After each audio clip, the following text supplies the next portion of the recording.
Good afternoon, everyone. Well, video number 15 in the never-ending series of cooking demos. I appreciate everyone who's attending. It means a lot to me to see your comments and to know that somebody out there is watching my videos and even thinks they're worthwhile to watch. So thank you all very much. Today we're going to make something that I think is really good, but it's really simple. And sometimes it's good to have something simple. For example, this is what we're making today. It is the fruit and oat bars. It's simple, but look how delicious it looks. Wouldn't you like to eat that? It's packed full of whole oats and some different kinds of nuts and fruit and some cinnamon and flax and chia and hemp seeds. And we can make it any way we want to make it, which is the beauty of the fruit and oat bar, or the oat and fruit bar, however you want to say it. It doesn't really matter. So I like to make these as a breakfast, and they're also good for a snack, and they're very good for traveling. So if you have to go somewhere and you don't want to eat breakfast before you leave and you have the fruit and oat bars already made up, you can just have some pieces cut up, grab them, and take them with you. It's like eating a bowl of oatmeal. Really, there's nothing much different about them than eating a bowl of oatmeal, because the only ingredients in these bars are oats, some oat flour, a little plant milk. You could put sweetener in them in the form of date syrup, maple syrup, coconut nectar, whatever you like. And you can make that sweet part as little as possible if you're trying to avoid anything with sugar. If you have a sweet tooth and you don't mind putting maple syrup in your stuff, it's fine. But I think the end result is that it looks like a very appetizing, delicious thing. And I think it's something that you would really enjoy. And you can also serve it to friends. It's something that I think most people like. The people that have tried it when I've made it have all enjoyed it. Didn't think anything strange about it at all. Now, of course, I'm used to eating things that are not necessarily sweet and full of butter and sugar and eggs anymore. So when I make this, to me it tastes really like a treat. If you're used to eating a lot of sweets, maybe you wouldn't think so. So you have to try it and see for yourself.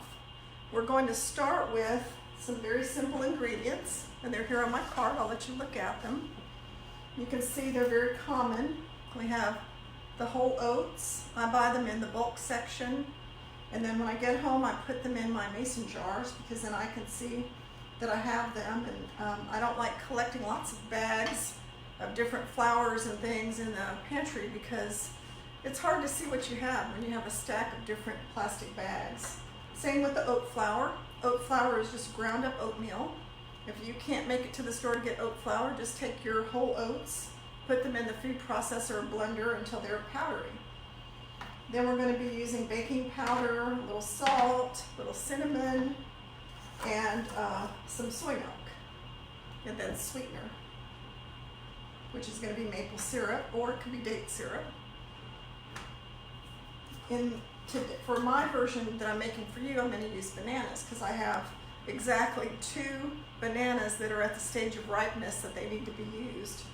But for my demo version that I made earlier today, I used applesauce, and that worked out just as good as the banana. It was half a cup of applesauce. So I like that about this dish, is that you could use any fruit you have. You could use applesauce, which you can keep in the cupboard. You could use apple butter from the refrigerator.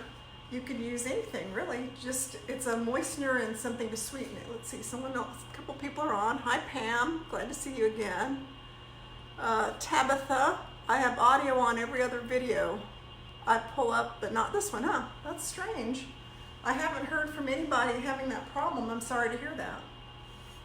Then these are the various toppings. So you'll see that in my system of meal prep, I have mason jars of everything.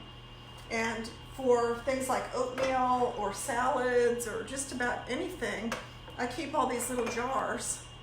And everything is in there, from pumpkin seeds to walnuts to sunflower seeds to golden raisins, pistachios, you name it. I think it's great to have a nice collection of toppings for the various things. I see a bunch of people joining. Let me say hi to a few people before I start mashing bananas.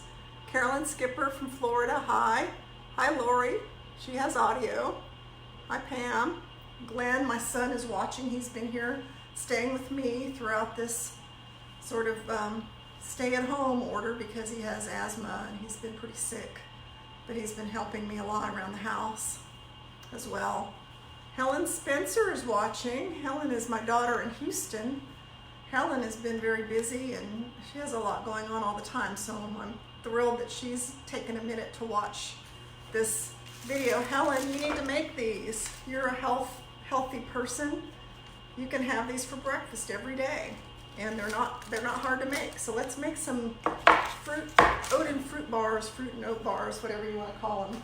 We're going to start with 2 bananas. This is a great way to use your bananas getting too ripe, which these are kind of at that point where either I would freeze them, which is what I do when they get exactly to this stage. I stick them in the freezer for smoothies, or make hippie banana bread. Remember the hippie banana bread? Oh, they're perfect. They smell good. They're ripe. They're not overripe. However, if you don't have bananas, I also used applesauce for my other batch that I made. So applesauce works great, 1/2 cup of applesauce. If you didn't have applesauce and you didn't have bananas, you could use any fruit. Let's say that you had some canned fruit with no sugar added, canned peaches, or let's say you had some frozen fruit. Just take your frozen fruit and puree it, mash it up or puree it in your Vitamix blender, and it becomes a fruit to add to your Oat and Fruit Bars. So what I like about this recipe is you can kind of customize it. Like a lot of my recipes, I always try to make things that I can change up. I don't have to be locked into one certain recipe. So I have my bananas, they're mashed up really well, and I'm going to add 1/2 cup of soy milk. I also have, and I'll show you the soy milk I use, this is my favorite soy milk. I get it at my local Central Market. And it has a really good taste. Not all soy milk tastes wonderful. I really like that one. But I also love this almond milk.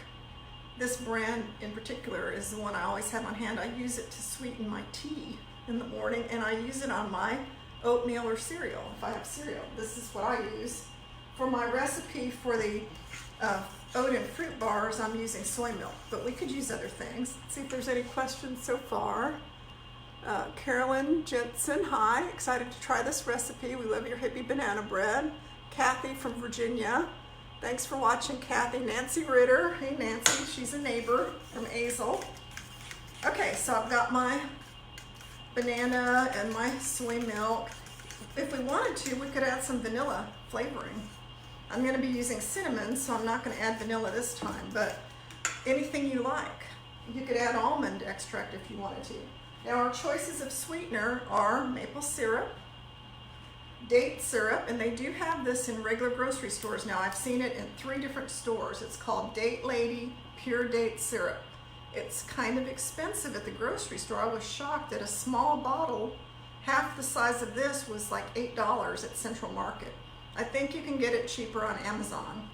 The good thing about date syrup, it has lower glycemic index than sugar. The maple syrup has 53 grams for a 1/4 cup of sugar. 1 tablespoon of date syrup has 13 grams, so it's actually about the same amount if you took a 1/4 of a cup. We're only going to use a tablespoon or 2, so it depends on how sweet you want it. For me, I'll put 2 tablespoons because I like it kind of sweet, but I'm not going to eat the whole thing at once. What I'll do when I make this is I'll eat a couple of bars of it for one meal, like for breakfast with my smoothie, and then I'll have it all cut up, and I'll have some for the next couple of days. Now I tried freezing it when I had a class. I thought, oh, I taught this in my breakfast class earlier in February. I thought, oh, this would be great. I'll freeze some, and then I'll show my class how delicious this is once you make it and then you put it in the freezer. So I cut them up, I put them in the freezer. Now they had this kind of rubbery texture, and it wasn't good. Hi Renee, nice to see you on here. So they don't taste good frozen, but they do last for a long time. So just cut them up, put them in a Ziploc bag, set them on your kitchen counter, or a glass container. Set them on your kitchen counter and just try to eat them in the next few days.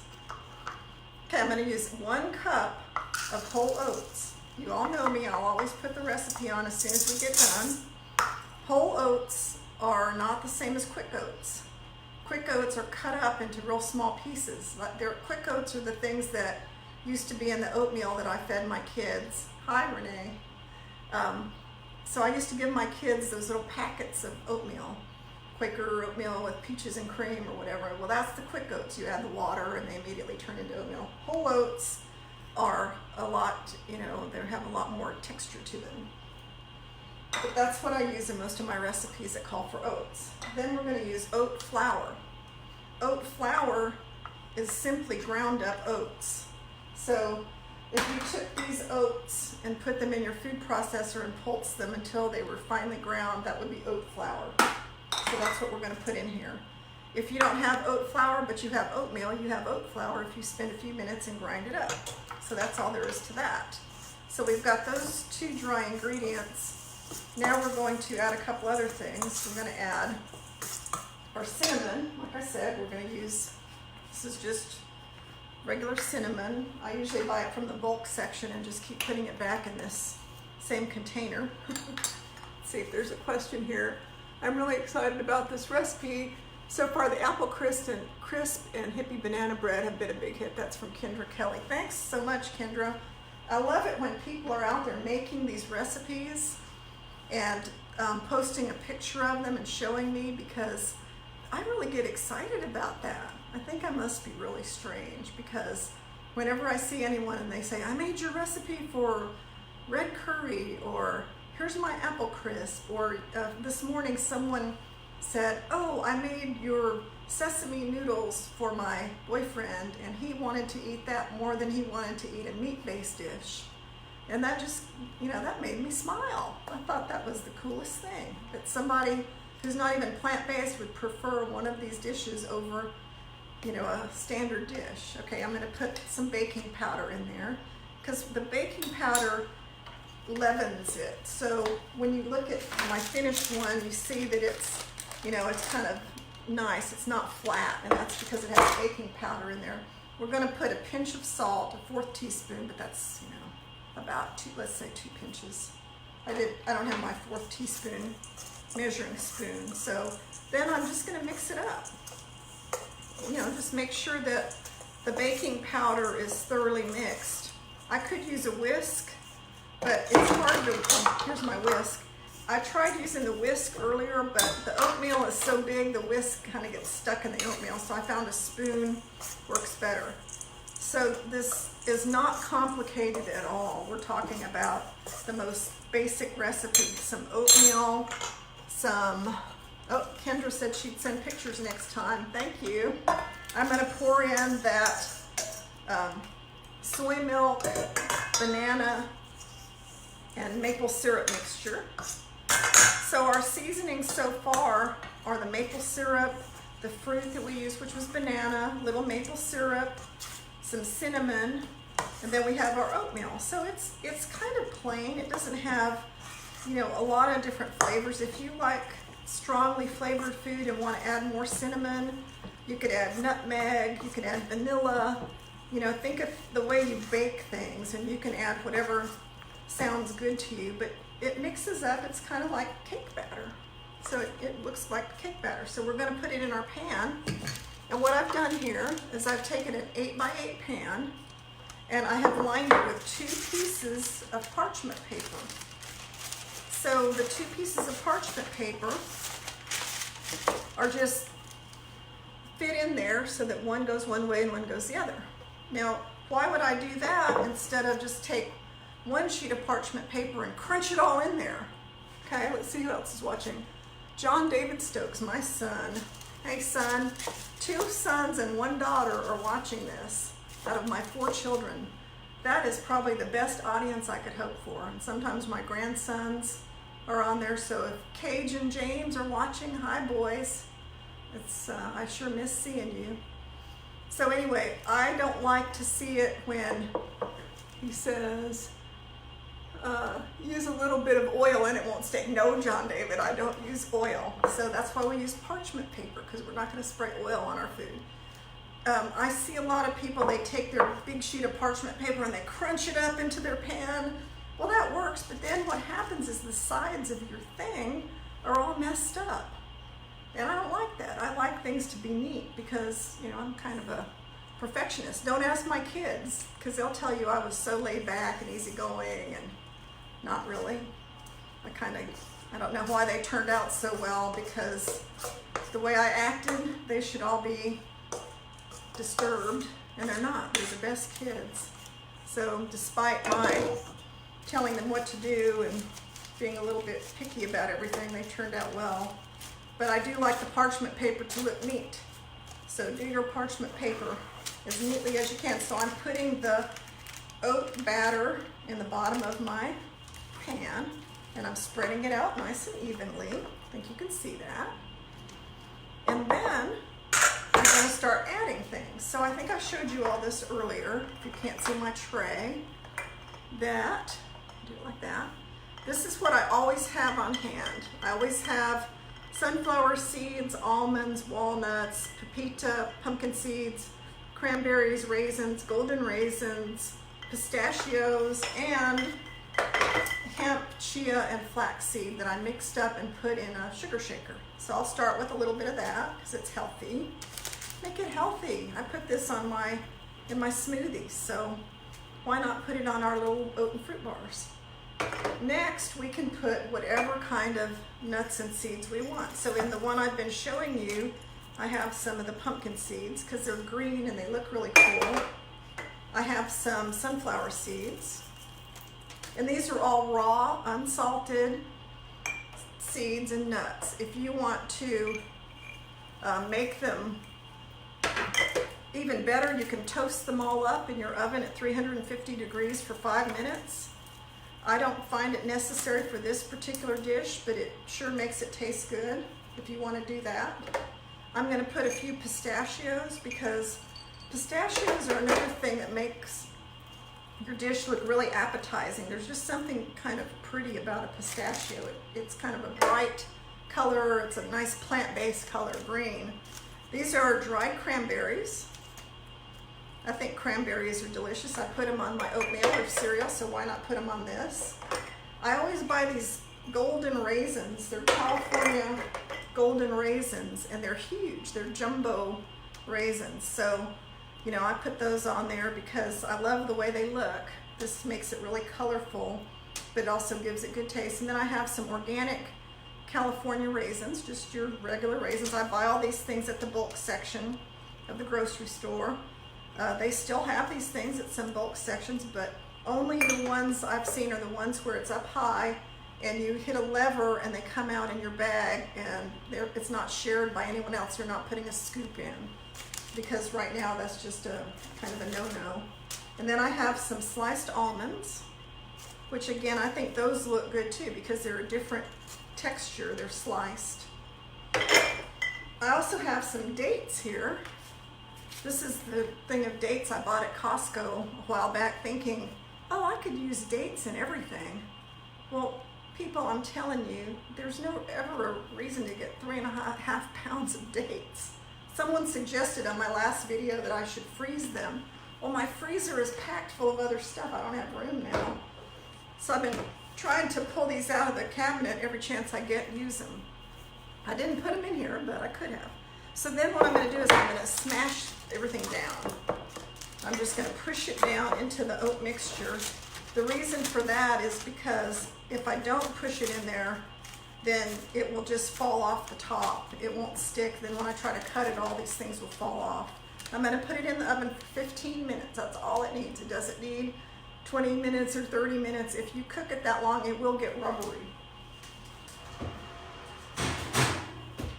So I'm going to look at my watch. I'll know that at approximately 3:35 it will be ready, and this will be over with by then. Okay, so now let's say that I got this out of the oven and I let it sit on a sort of a grate, something to cooling rack or something like that, or the grate of the stove, and it's cool enough to handle. See, I think there's a question. Can you add fresh berries? Oh yes, I'm sorry. You can put fresh berries. Could you use goji berries? Yes, you could use goji berries, any dried fruit, but yeah, I'm glad someone mentioned that. Fresh, 2 cups of fresh strawberries, blueberries, raspberries, or blackberries. If you have those, you could put those instead of the dried fruit.